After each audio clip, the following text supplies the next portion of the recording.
سلام سلام، مرحبا بكم في قناة مطبخ فوزية. جبت لكم وصفة اليوم جراتان جرات جراتان المكرونة بالدجاج والخضار.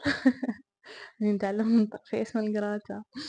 المهم عندنا جلبانة وعندنا لوبيا ماشطة، بعديكا زدت قطعتها، أنا مقطعتهاش من قبل، سما زدت قطعتها شوية باش تجيني صغيرة شوية في الحجم، ونديرها طيب. من بعد نجيبو المعكرونة، بول معكرونة.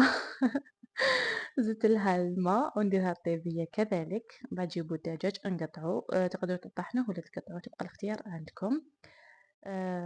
بعد اللي قطعت الدجاج تاعنا نجيبو المقلة ونديرو لها زيت الزيتون، تقدروا ديروا زيت عادي ولا ديروا زبدة كيما تبغوا نتوما، بقى اختياركم. نزيدو لها الشامبينيون اللي يجيو في العلب، بيان سور تغسلوه باسكو الماء تاعو يجي مالح ما بيش، لازم تعاودو تغسلوه. ونزيدو لها البصلة وزدت لها 3 فصوص ثوم، عفوا ثوم. ومن بعد نديرو المقلة طيب مع التحريك المستمر. ومن بعد زدت لها الدجاج وزدت لهم التوابل زدت الملح والفلفل الأسود راس الحانوت وتوابل الدجاج، وزدت الكمون للدجاج باش يعطوله بنة.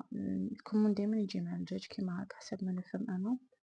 المهم بعد اللي تقلاو زدت لهم فنجل تاعهم خليتهم يطيبوا، وبعد اللي طابت لي الخضرة زدت لها الملح والفلفل الأسود وزدتها للدجاج تاعنا مع المعكرونة، ونخليهم يدوا البنة تاع الدجاج.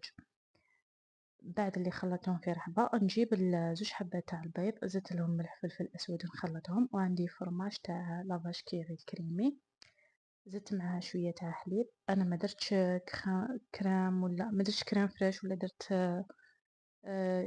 كريمه، ما صنعتش كريمه كيما موالف للكراتا، درت غير البيض. تبقى اختيار عندكم اسكو تصنعوا كريمه ولا لا.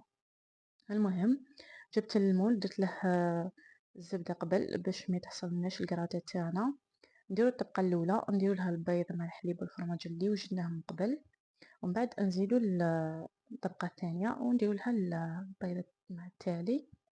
مع التالي زدت رابيت لها شوية تاع فرماج باش يعطيها تحميرة من الفوقة، وندخلوها للفرن الطيب. كما راكم تشوفوا بعد اللي طابت لي الكراتا تجي بزاف لينا، مي تجي ناشفة. تبغوها كريمية ديروا لها كريم. انا نخليكم ونقول لكم ميرسي على المشاهدة ونقول لكم باي باي.